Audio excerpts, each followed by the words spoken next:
Welcome to Podcast Learnin' Fun. Let's start today's journey of learning. Yeah. Today we're diving into the fascinating world of optimization. That idea of finding the absolute best solution Right. out of a bunch of possibilities. It's something we probably do every day without even realizing it. Oh, yeah, absolutely. Like figuring out the quickest way to get to work. Right. Or maybe choosing the shortest line at the grocery store. Exactly.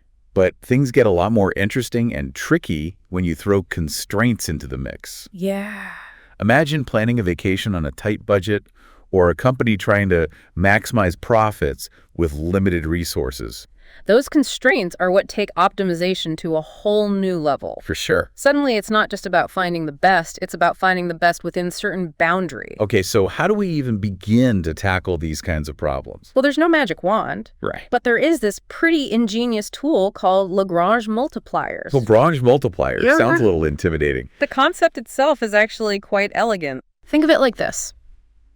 You're trying to climb to the highest point on a mountain, but you're restricted to a certain path. So the path is our constraint, Yeah. and the mountain peak is that optimal solution we're after. Exactly. Gotcha.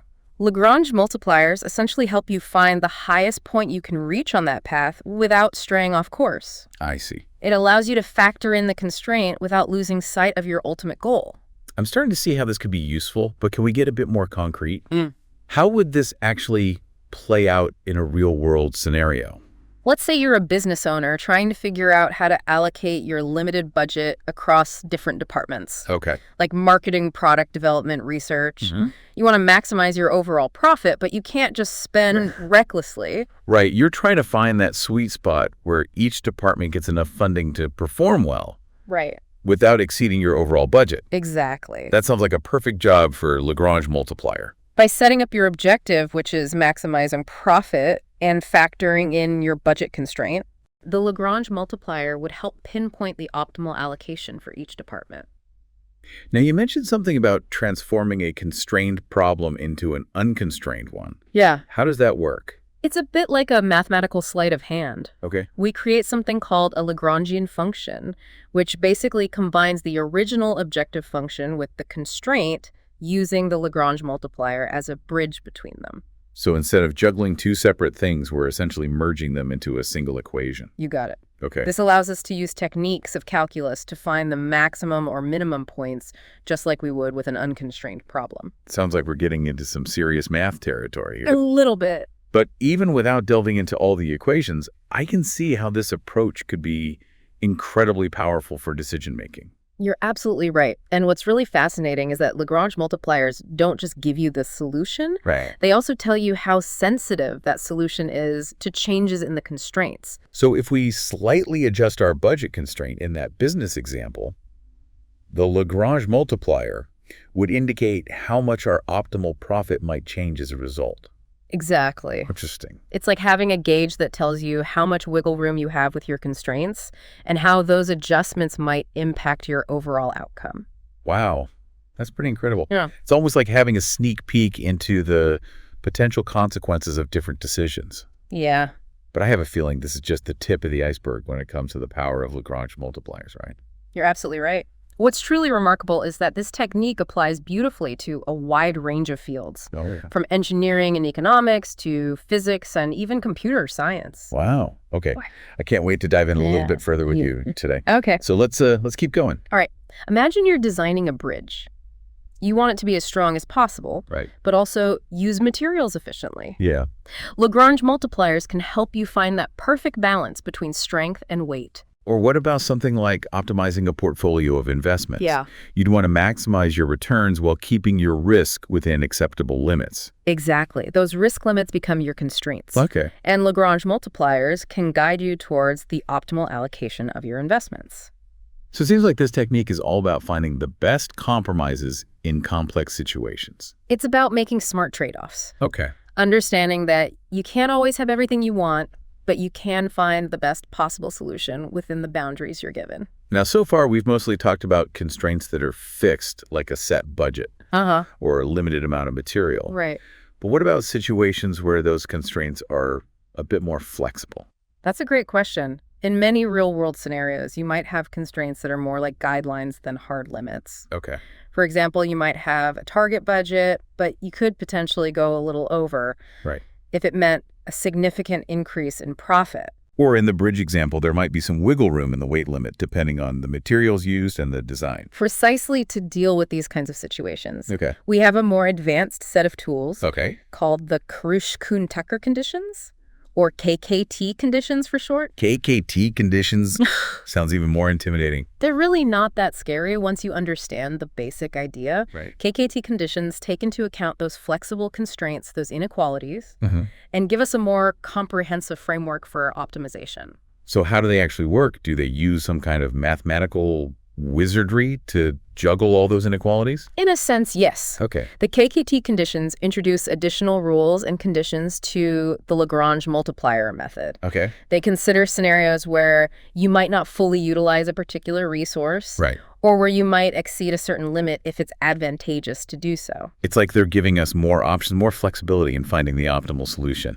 Exactly. KKT conditions allow us to explore a wider range of possibilities and find solutions that might not have been apparent using Lagrange multipliers alone. So it's like having a more nuanced and sophisticated set of tools for those really complex optimization puzzles. Absolutely. KKT conditions are incredibly valuable for handling real-world problems where constraints are often fluid and dynamic. Can you give us an example of how these KKT conditions might be used in a real-world scenario? Let's go back to that business example. Yeah.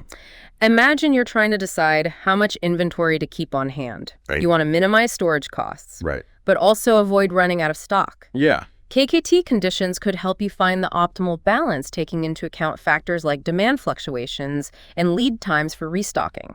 So it's not just about finding a single fixed point, Right. but about understanding the trade-offs and finding the best strategy within a range of possibilities. You got it. Okay.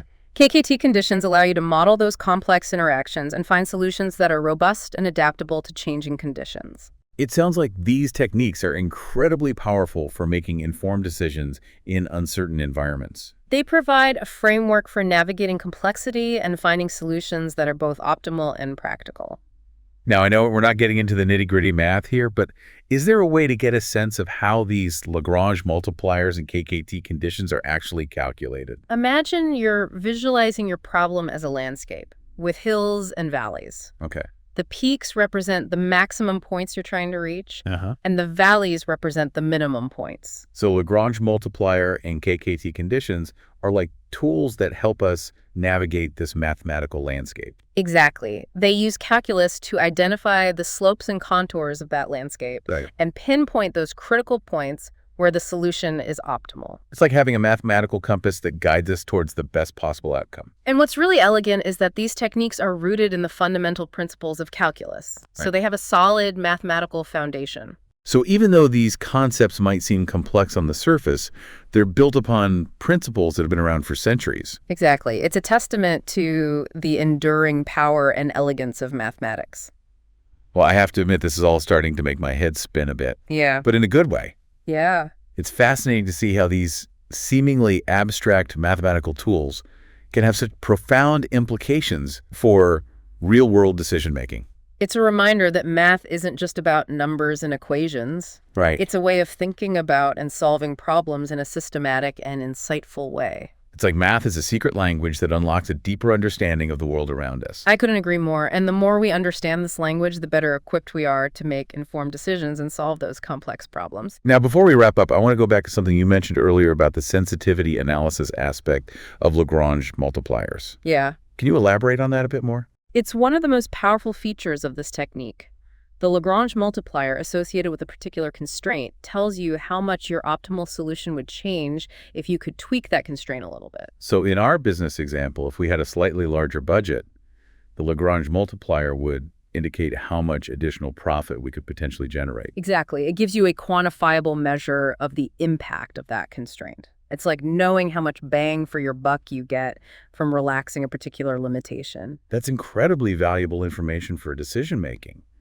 It's like having a crystal ball that shows you the potential consequences of different choices. It allows you to prioritize your efforts and focus on the constraints that have the biggest impact on your overall objective. So instead of just blindly trying to improve everything, you can strategically target the areas where you'll get the most return on your investment. Precisely. Lagrange multipliers provide a framework for making those strategic decisions and optimizing your efforts. It's like having a roadmap that guides you towards the most impactful changes. And that's what makes optimization such a powerful tool. It's not just about finding the best solution in a static situation. It's about understanding how that solution might evolve as circumstances change. It's about being adaptable and making informed decisions in a dynamic world. And with tools like Lagrange multipliers and KKT conditions, we can navigate that complexity with more confidence and insight. Well, I think we've covered a lot of ground today. We've explored the fundamental concepts of optimization, delved into the world of Lagrange multipliers and KKT conditions, and even touched upon their profound implications for real-world decision-making. It's been a fascinating journey. It has. Hopefully our listeners are leaving with a newfound appreciation for the power and elegance of mathematical thinking. Thank you for listening to Podcast Learn and Fun. Yeah, thanks for listening. If you like our videos, please subscribe, click the like button, comment, and share. We'll see you next time. See you next time. Yeah.